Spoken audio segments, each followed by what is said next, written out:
ಎಲ್ಲರಿಗೂ ನಮಸ್ಕಾರ. ನಾನು ನಿಮ್ಮ ಶ್ರುತಿ ವಿನೋದ್. ಇವತ್ತು ತುಂಬಾನೇ ಟ್ರೆಂಡಿಂಗ್ ಅಲ್ಲಿರೋ ಫೀಲ್ಡ್ ಬಂದು ಫೋಟೋಗ್ರಫಿ. ಯಾಕಂದ್ರೆ ರೀಲ್ಸ್ ಮಾಡೋಕ್ಕೂ ಫೋಟೋಗ್ರಫಿ ಇರ್ಬೋದು, ವಿಡಿಯೋಗ್ರಫಿ ಇರ್ಬೋದು, ತುಂಬಾನೇ ಇಂಪಾರ್ಟೆಂಟ್ ಆಗಿದೆ. ಅದ್ರ ಬಗ್ಗೆ ನಾನು ಇವತ್ತು ನಿಮ್ಗೆ ಹೆಚ್ಚಿನ ಮಾಹಿತಿಗಳನ್ನ ತಿಳ್ಸ್ಕೊಡೋಣ ಅಂತ ಇದ್ದೀನಿ. ಅಂಡ್ ಅದನ್ನ ತಿಳ್ಸ್ಕೊಡೋದಕ್ಕೆ ಇವತ್ತು ನಮ್ ಜೊತೆ ಇದ್ದಾರೆ ಚೇತನಾ ವಾಸನ್ ಅವರು. ಬನ್ನಿ ಅವ್ರನ್ನ ಬರ್ಮಾಡ್ಕೊಳ್ಳೋಣ. ಹಾಯ್ ಚೇತನಾ. ಸೊ ಹೇಗಿದ್ದೀರಾ? ನಾನು ತುಂಬಾನೇ ಚೆನ್ನಾಗಿದ್ದೀನಿ Chetana. Thank you so much ಇವತ್ತು ಇನ್ವೈಟ್ ಮಾಡಿದ ತಕ್ಷಣ ಬಂದು ನಮ್ ವೀಕ್ಷಕರಿಗೆ ಇದ್ರ ಬಗ್ಗೆ ಇನ್ಫಾರ್ಮೇಶನ್ಸ್ ನ ಕೊಡ್ತಾ ಇರೋದಕ್ಕೆ. ಸೊ ನೀವ್ ನಿಮ್ಮ ಎಜುಕೇಶನ್ ಎಲ್ಲ ಎಲ್ಲಿ ಮುಗಿಸ್ಕೊಂಡ್ರಿ? ಫಸ್ಟ್ ಆಫ್ ಆಲ್ ನನ್ನ ಕಡೆಯಿಂದಾನು thank you and it's my pleasure to come. ನಾನು ಎಜುಕೇಶನ್ ನ ಮುಗಿಸ್ಕೊಂಡಿದ್ದು ಸ್ಕೂಲಿಂಗ್ ಎಲ್ಲ ಜಮಖಂಡಿ ಅಂತ ಒಂದು ಊರಲ್ಲಿ, ಅದು ಬಾಗಲಕೋಟ್ ಡಿಸ್ಟ್ರಿಕ್ಟ್ ನಾರ್ತ್ ಕರ್ನಾಟಕ. ಆಮೇಲೆ ನಾನ್ ಮಾಡ್ಕೊಂಡಿರೋದು ಮಾಸ್ಟರ್ಸ್ ಆಫ್ ಪಬ್ಲಿಕ್ ಹೆಲ್ತ್ ಅಂತ JSS ಮೆಡಿಕಲ್ ಕಾಲೇಜ್ ಅಲ್ಲಿ. ಅದಕ್ಕೆ ಮುಂಚೆ ಡಿಗ್ರಿನ ಎಲ್ಲ ಬ್ಯಾಂಗ್ಳೂರಲ್ಲಿ ನಾರಾಯಣ ಹೃದಯಾಲಯ. ಸೊ ಇದು ನನ್ನ education back ground. I am from medical field. Complete education back ground ಕೇಳಿದ್ರೆ ಮೆಡಿಕಲ್, ಬಟ್ ನೀವಿರೋದು ಫೋಟೋಗ್ರಫಿ ಫೀಲ್ಡ್ ಅಲ್ಲಿ. ಸೊ ಹೆಂಗೆ ನೀವು ಫೋಟೋಗ್ರಫಿ ಫೀಲ್ಡ್ ಬಂದ್ರಿ ಚೇತನಾ? ಫೀಲ್ಡ್ ಚೇಂಜ್ ಅಂತ ಅಲ್ಲ, ಅದು ಮೆಡಿಕಲ್ ಫೀಲ್ಡ್ ಅಲ್ಲೇನೆ. ಬಟ್ ನನ್ಗೆ ಹೆಂಗಾಯ್ತು ಅಂದ್ರೆ, ಇವಾಗ ಹೌಸ್ ವೈಫ್ ಮನೇಲೆ ಇದ್ದೀನಿ. ಸೊ ನನ್ನ ಹಸ್ಬೆಂಡ್ ಆತ್ಮಾನಂದ ವಾಸನ್ ಅಂತ, ಓಂಕಾರ್ ಸ್ಟುಡಿಯೋಸ್ ಅಂತ ನಮ್ದು ಸ್ಟುಡಿಯೋ ಇರೋದ್ರಿಂದ ಸೊ ಅದ್ರ ಬಗ್ಗೆ ಸ್ವಲ್ಪ ನೋಡಿ ಇಂಟ್ರೆಸ್ಟ್ ಬಂದು ಸೊ ನಾನು ಅವ್ರ ಜೊತೆಗೆ ಸೇರ್ಕೊಂಡು ಅವ್ರಿಗೆ ಹೆಲ್ಪಿಂಗ್ ಹ್ಯಾಂಡ್ ತರ ಇದೀನಿ. ಸೊ ಮಲ್ಟಿ ಟಾಸ್ಕಿಂಗ್ ಮಾಡ್ತಾ ಇದ್ದೀರಾ, ಎರಡು ಫೀಲ್ಡ್ ಮ್ಯಾನೇಜ್ ಮಾಡ್ತಾ ಇದ್ದೀರಾ. Awesome. So will just directly go to the questions ನಾವು. ಮೊದಲನೇದಾಗಿ ಚೇತನಾ, ಇವಾಗ ಲೇಮನ್ ಲ್ಯಾಂಗ್ವೇಜ್ ಅಲ್ಲಿ ಹೇಳ್ಬೇಕಂದ್ರೆ ಜಸ್ಟ್ ಒಂದ್ ಫೋಟೋ ಹೊಡೆದ್ರೆ ಫೋಟೋಗ್ರಫಿ ಅಂತ ಹೇಳ್ಬಿಡ್ತೀವಿ. ಬಟ್ ಟೆಕ್ನಿಕಲಿ ಸ್ಪೀಕಿಂಗ್ ಫೋಟೋಗ್ರಫಿ ಅಂದ್ರೆ ಹೆಂಗೆ ನೀವು ಡಿಫೈನ್ ಮಾಡ್ತೀರಾ ಚೇತನಾ? ಪರ್ಟಿಕ್ಯುಲರ್ಲಿ ಫೋಟೋಗ್ರಫಿಗೆ ಇಂಥದೇ ಡೆಫಿನಿಷನ್ ಅಂತ ಅಲ್ಲ, ಬಟ್ ಹೇಳ್ಬೇಕು ಅಂತ ಅಂತಂದ್ರೆ ಈಗ ಆಗ್ತಿರೋ ಮೂಮೆಂಟ್ ಅನ್ನ ಸೆರೆ ಹಿಡಿಯೋದು, ಫ್ರೀಸ್ ಮಾಡೋದು. ಆ ಮೂಮೆಂಟ್ ಅನ್ನ ಫ್ರೀಸ್ ಮಾಡಿರೋದನ್ನ ನಾವು ಫೋಟೋಗ್ರಫಿ ಅಂತ ಹೇಳ್ಬೋದು. ಫಾರ್ ಎಕ್ಸಾಂಪಲ್, ಈಗ ಒಂದು 50 years ಆನಿವರ್ಸರಿ, ಅಪ್ಪ ಅಮ್ಮನ ಮದ್ವೆ ಆಗಿರುತ್ತೆ, ನಾವು ಫೋಟೋಸ್ ನೋಡ್ತೀವಿ. ಸೊ ನಾವು will go back to that moment. ಆತರ ಆ ಮೂಮೆಂಟ್ ನ ಸೆರೆ ಹಿಡಿಯೋದನ್ನೇ ನಾವು ಫೋಟೋಗ್ರಫಿ ಅಂತ. So it is like art form. It is art form. And ಪ್ರತಿಯೊಬ್ಬರಿಗೂ ಅವ್ರದ್ದೇ ಆದಂತ ಒಂದು ವ್ಯೂ ಇರುತ್ತೆ. ಅವ್ರವ್ರ ಪರ್ಸ್ಪೆಕ್ಟಿವ್ಗೆ ಅದ್ ನೋಡ್ಕೊಂಡು ಹೋಗ್ತಾರೆ. ಸೊ ಅವ್ರವ್ರಿಗೆ ಇಷ್ಟ ಆದಾಗೆ ಆ ಮೂಮೆಂಟ್, ಒಬ್ರಿಗೆ ಇಷ್ಟ ಆಗಿರೋದು ಇನ್ನೊಬ್ರಿಗೂ ಇಷ್ಟ ಆಗ್ಬೇಕು ಅಂತ ಏನಿಲ್ಲ. ಸೊ ಅದೊಂಥರ ಫೋಟೋಗ್ರಫಿ ಸಾಗರ ಇದ್ದ ಹಾಗೆ. ಹೌದು, ಎಂಡ್ಲೆಸ್. ಎಕ್ಸಾಕ್ಟ್ಲಿ. ಫೋಟೋಗ್ರಫಿ ಅನ್ನೋದಕ್ಕೆ ಡೆಫಿನೇಷನ್ ಇಲ್ಲ ಅಂತ ಅಂದ್ರೂ ಬ್ಯೂಟಿಫುಲ್ ಆಗಿ ಡಿಫೈನ್ ಮಾಡಿದ್ರಿ. ನನ್ನ ನೆಕ್ಸ್ಟ್ ಕ್ವೆಶನ್ ಬಂದು, ಪ್ರತಿಯೊಬ್ರು ಲೈಫ್ ಅಲ್ಲೂ ಫೋಟೋಗ್ರಫಿ ಅನ್ನೋದು ಎಂತ ಇಂಪಾರ್ಟೆಂಟ್ ರೋಲ್ ನ ಪ್ಲೇ ಮಾಡುತ್ತೆ? ಇಂಪಾರ್ಟೆಂಟ್ ರೋಲ್ ಅಂತ ಅನ್ನೋದಕ್ಕಿಂತಲೂ ಅಂದ್ರೆ ಅವರವರ ಒಂದು ಇದಕ್ಕೆ ಬಿಟ್ಟಿರೋದು. ಈಗ ಒಂದು ವ್ಯಕ್ತಿಗಾಗಿರ್ಬಹುದು ಅಥವಾ ಸಾಮಾಜಿಕವಾಗಿ ಇದರದ ಒಂದು ಇಂಪಾರ್ಟೆನ್ಸ್ ಇದೆ. ಹೇಗೆ ಅಂತಂದ್ರೆ, ವೈಯಕ್ತಿಕವಾಗಿ ಅಂತಂದ್ರೆ ಅವರ ಒಂದು ಸೆಲ್ಫ್ ಎಸ್ಟೀಮ್ ನ ಬಿಲ್ಡಪ್ ಮಾಡ್ಕೋಬಹುದು. ಒಂದು ಇನ್ನೊಂದು ಅವರ ಬಗ್ಗೆ ಅವರು ಹೇಳ್ಕೊಳ್ಳೋದಕ್ಕೆ ಅಥವಾ ಒಂದು ಡಾಕ್ಯುಮೆಂಟೇಶನ್ ಆಗಿರ್ಬಹುದು, ಅದು ಒಂದಾಗಿರ್ಬಹುದು. ಸೊ ಇದು ಪರ್ಸನಲಿ ವೈಯಕ್ತಿಕವಾಗಿ ಅಂದ್ರೆ ಡಾಕ್ಯುಮೆಂಟೇಶನ್, ಮತ್ತೆ ಸಾಂಪ್ರದಾಯಿಕವಾಗಿ ಮಾಡ್ತಕ್ಕಂತ ಮದ್ವೆ ಸಮಾರಂಭಗಳು ಎಲ್ಲ, ಮತ್ತೆ ಗೃಹ ಪ್ರವೇಶ. ಸೊ ಅದನ್ನ ಆಮೇಲೆ ಮನೆಯದು ಇತಿಹಾಸಗಳು. ಸೊ ನಮ್ದು ಪೂರ್ವಜರು ಹೇಗಿದ್ರು ಅವ್ರದ್ದೆಲ್ಲ ಒಂದು ಹಿಸ್ಟ್ರಿ ನಿಮ್ಗೆ ಕ್ರಿಯೇಟ್ ಆಗೋದೇ ಇದ್ರ ಫೋಟೋಗ್ರಫಿಯಿಂದ, ಡಾಕ್ಯುಮೆಂಟೇಶನ್ ಇಂದ. ಸಾಮಾಜಿಕವಾಗಿ ಈಗ ಕೆಲವೊಂದಿಷ್ಟು ಇವೆಂಟ್ಸ್ ಆಗುತ್ತೆ, ಅದನ್ನು ನಾವು ಸ್ಟೋರ್ ಮಾಡ್ಬೇಕು. ಆಮೇಲೆ ಜನರಿಗೆ ಜಾಗೃತಿ ಮೂಡಿಸೋದಾಗಿರ್ಬೋದು. ಈಗ ಮೆಡಿಕಲ್ ಫೀಲ್ಡ್ ಅಲ್ಲಿ ಯಾರಿಗೆ ಏನೋ ಒಂದು ಹೇಳ್ಬೇಕಾಗಿತ್ತು ಅಥವಾ ಜನರಿಗೆ ಈಗ ಔಟ್ ಬ್ರೇಕ್ ಆದಾಗ ನಮ್ಗೆ ಅವ್ರಿಗೆ ಮಾಹಿತಿಗಳನ್ನ ತಿಳಿಸ್ಬೇಕು ಅಂತಂದಾಗ ಈಚ್ ಅಂಡ್ ಎವ್ರಿ ಕಾರ್ನರ್ ಹೋಗಕ್ ನಮ್ಗಾಗಲ್ಲ. ಸೊ ಅವಾಗ ಈ ತಂತ್ರಜ್ಞಾನ ನಮ್ಗೆ ಯೂಸ್ಫುಲ್ ಆಗಿರುತ್ತೆ. ಜನರಿಗೆ ಪತ್ರಿಕೆಗಳನ್ನ ಹಂಚೋದ್ರ ಮುಖಾಂತರ ಫೋಟೋ ಅವೇರ್ನೆಸ್ ಕೊಡೋದಾಗಿರ್ಬೋದು, ಜಾಗೃತಿ ಆಯ್ತು. ಇನ್ನೊಂದು ಜಾಗೃತಿ ಯಾವ ತರ ಬರುತ್ತೆ ಅಂದ್ರೆ, ಈಗ ಸಾಮಾಜಿಕ ಪಿಡುಗುಗಳಿರುತ್ತೆ, ಅದನ್ನ ಕೂಡ ನಾವು ತಿಳ್ಕೊಂಡು ಅದನ್ನ ಅವರಿಗೆ ಅವೇರ್ನೆಸ್ ತರ ಮಾಡ್ಕೊಳ್ಳಕ್ಕೆ ಯೂಸ್ ಆಗುತ್ತೆ. ಮತ್ತೆ ಕಲೆ, ನಮ್ಮ ಸಂಪ್ರದಾಯ ಯಾವ ತರ ಇದೆ, ನಮ್ಮ ಹಿಸ್ಟ್ರಿನ ಹೇಳ್ಕೋಬಹುದು.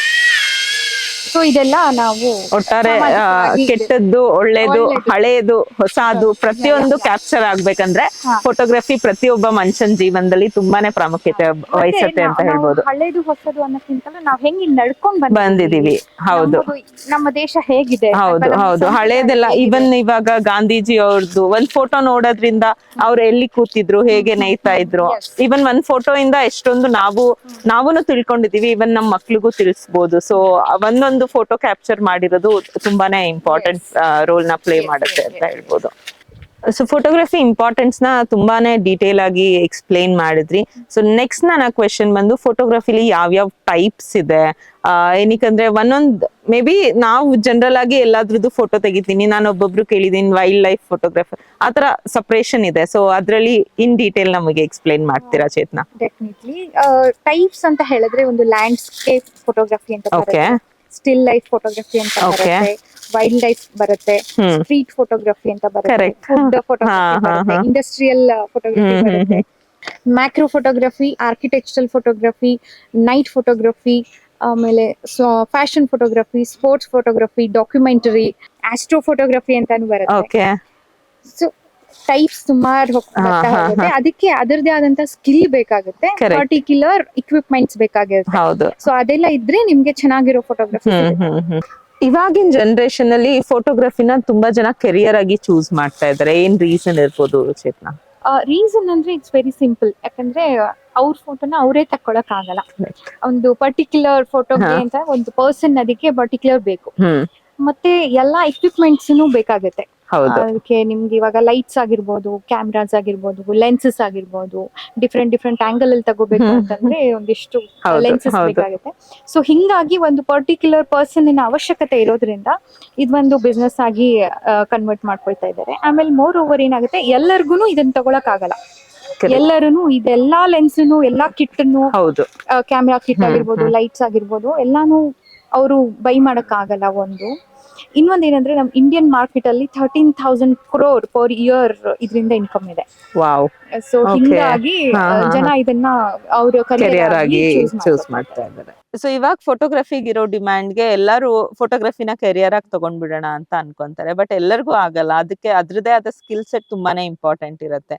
ಸೊ ಆ ಸ್ಕಿಲ್ ಸೆಟ್ ನ ಅವರು ಎಲ್ಲಿ ಕಲಿಬಹುದು, ಮತ್ತೆ ಏನ್ ಪ್ರೈಸ್ ರೇಂಜಸ್ ಆಗ್ಬೋದು, ಅದ್ರ ಜೊತೆಗೆ ಎಷ್ಟು ದಿನಗಳು ಹಿಡಿಬಹುದು ಅವ್ರಿಗೆ ಒಂದು ಅದನ್ನ ಮಾಸ್ಟರ್ ಮಾಡಕ್ಕೆ, ಎಲ್ಲಾ ಡೀಟೇಲ್ಸ್ ಒಂದ್ ಸ್ವಲ್ಪ ಹೇಳ್ತೀರಾ ಚೇತನಾ? ಡೆಫಿನೆಟ್ಲಿ. ಈಗ ಕಲಿಬೇಕು ಅಂತ ಅಂದ್ರೆ ಈಗ ಟೈಮ್ ನೀವ್ ಕೇಳ್ದ ಹಾಗೇನೆ starting from 3 months okay. Basic ನೀವು ಕಲಿತೀನಿ ಇದ್ರ ಬಗ್ಗೆ ಏನು ಇದ್ರೊಂದು ಐಡಿಯಾ ಬರ್ಬೇಕಂದ್ರೆ ನಿಮ್ಗೆ 3 months ಬೇಕು ಮಿನಿಮಮ್. ಅಂದ್ರೆ ಕನೆಕ್ಟ್ ಆಗಿ ಒಂದ್ ಕೋರ್ಸ್ ಮುಗಿಬೇಕಂದ್ರೆ 3 years ಬೇಕು. 3 months to 3 years ಬೇಕಾಗುತ್ತೆ. ಮತ್ತೆ ಇದು ಡಿಪೆಂಡ್ಸ್, ಸ್ಕಿಲ್ ಬೇಸ್ಡ್ ಆಗಿರೋದ್ರಿಂದ ನೀವು ಕಲಿತಾ ಹೋದಂಗೆ ಡೆವಲಪ್ ಮಾಡ್ಕೋತಾ ಇರ್ಬೋದು ಬೇರೆ ಬೇರೆ ತರ. ಎಂಡ್ಲೆಸ್ ಇದಕ್ಕೆ ಇದೇ ಲಾಸ್ಟ್ ಅಂತ ಇಲ್ಲ. Okay. ಸೊ ಕ್ರಿಯೇಟಿವಿಟಿ ಇರೋದ್ರಿಂದ ಹೌದು. ಮುಗಿಯೋದ್ ಅದು ಒಂಥರ ಪ್ರೋಸೆಸ್ ಹಂಗೆ ಕಂಟಿನ್ಯೂ ಇರುತ್ತೆ, ಮುಗಿಯೋದ ಕಥೆ ಅಂತ ಹೇಳ್ಬೋದು. ಇನ್ನೊಂದು ಹೇಳ್ಬೇಕಂದ್ರೆ ನೀವು ಸಂಸ್ಥೆ ಬಗ್ಗೆ ಕೇಳಿದ್ರಿ ಅವಾಗ್ಲೇ. ಸೊ ಸಂಸ್ಥೆ ಅಂತಂದ್ರೆ ಮೈಸೂರಲ್ಲಿ ರೂಟ್ ಸೆಟ್ ಅಂತ ಗವರ್ಮೆಂಟ್ ಸಂಸ್ಥೆ ಇದೆ. ಸೊ ಅದು ನಿಮ್ಗೆ ಫ್ರೀ ಅಲ್ಲಿ ಹೇಳ್ಕೊಡ್ತಾರೆ ಫೋಟೋಗ್ರಫಿನ. ಸೊ ಅದಕ್ಕೆ ಅದರದ್ದೇ ಆದಂತ ಕ್ರೈಟೇರಿಯಾಸ್ ಇದೆ ಜಾಯಿನ್ ಆಗ್ಬೇಕು ಅಂತ ಅಂದ್ರೆ. ಸೊ ಅದನ್ನ ನೀವು ಫಾಲೋ ಅಪ್ ಮಾಡ್ಕೋಬೇಕು. ಇನ್ನೊಂದು ಬಂದ್ಬಿಟ್ಟು ಪ್ರೈವೇಟ್ ಸೆಕ್ಟರ್ ಅಲ್ಲೂ ಸಿಗುತ್ತೆ. ಮೈಸೂರಲ್ಲೂ ಸುಮಾರು ಇದೆ, ಬ್ಯಾಂಗ್ಳೂರಲ್ಲೂ ಸುಮಾರು ಇದೆ. ವಿಜುವಲ್ ಮೀಡಿಯಾ ಕೋರ್ಸಸ್ ಇರುತ್ತೆ, ನೀವು ಅದನ್ನ ಹುಡ್ಕೊಂಡು ಜಾಯಿನ್ ಆಗ್ಬಹುದು. ಪ್ರೈಸ್ ಬಂದು ಡಿಪೆಂಡ್ಸ್, ಒಂದೊಂದು ಸಂಸ್ಥೆ ಕಡೆಯಿಂದ ಒಂದೊಂದು ಪ್ರೈಸಸ್ ಇರುತ್ತೆ. 30 to 50 ರೇಂಜ್ ಅಂತ ಕೋರ್ಸ್ಗೆ. ಸೊ ಅವ್ರ ಕೆರಿಯರ್ ಸ್ಟಾರ್ಟ್ ಮಾಡ್ಬೇಕಂದ್ರೆ ಈ ಬೇಕಾಗಿರೋ ಕೋರ್ಸ್ ಗಳೆಲ್ಲ ಮುಗ್ಸಾದ್ಮೇಲೆ ಹೇಗೆ ಅವರು ಇನಿಷಿಯಲ್ ಸ್ಟಾರ್ಟ್ ನ ಅವರು ಮಾಡ್ಬೋದು, ಮತ್ತೆ ಈ ಒಂದು ಅಂದಾಜಲ್ಲಿ ಎಷ್ಟು ಅರ್ನಿಂಗ್ ಸ್ಟಾರ್ಟಿಂಗ್ ಅಲ್ಲಿ ಅರ್ನ್ ಮಾಡ್ಬೋದು? ಈಗ ಕೋರ್ಸ್ ಎಲ್ಲ ಮುಗಿಸ್ಕೊಂಡಾದ್ಮೇಲೆ ಅವ್ರಿಗೊಂದು ಮಿನಿಮಮ್ 4 to 5 years ಎಕ್ಸ್ಪೀರಿಯನ್ಸ್ ಬೇಕಾಗುತ್ತೆ. ಒಂದು ಸ್ಟಾರ್ಟ್ ಮಾಡ್ತೀನಿ ಅಂತಂದ್ರೆ ಆಮೇಲೆ ಒಂದು ಒಳ್ಳೆ ಸ್ಕಿಲ್. ಸೊ ಆ ಎಕ್ಸ್ಪೀರಿಯನ್ಸ್ ನ ಹೇಗೆ ತಗೋಬಹುದು ಚೇತನಾ? ಅವರು ಲೈಕ್ ಅಂದ್ರೆ ಬೇರೆ ಸ್ಟುಡಿಯೋಗಳಲ್ಲಿ ಅಥವಾ ಫ್ರೀಲಾನ್ಸಿಂಗ್ ಆತರ ಎಲ್ಲೆಲ್ಲ ಅಪರ್ಚುನಿಟಿಗಳಿರುತ್ತೆ ಒಂದು. ಮತ್ತೆ ಅವ್ರಿಗೆ ಸಂಸ್ಥೆಯಲ್ಲಿ ಸ್ವಲ್ಪ ಫ್ರೆಂಡ್ಸ್ ಎಲ್ಲ ಆಗಿರೋದ್ರಿಂದ ಪರಿಚಯದಿಂದ ಮಾಡ್ಕೋಬಹುದಾಗುತ್ತೆ. ಸೊ ಅಲ್ಲಿ ಎಕ್ಸ್ಪೀರಿಯನ್ಸ್ ನ ಗೇನ್ ಮಾಡ್ಬೇಕಾಗುತ್ತೆ ಅವರು. ಸೊ ಅದಿಟ್ಕೊಂಡು ನಾವು ಒಂದು ಇಂಡಿವಿಜುವಲ್ ಆಗಿ ಮಾಡ್ತೀನಿ ಅಂದ್ರೆ ಒಬ್ರ ಹತ್ರ ಫಸ್ಟ್ ಕಲ್ಕೊಂಡ್ಬಿಡ್ಬೇಕು. ಸೊ ಇದು ಒಂದು ಆಗತ್ತೆ.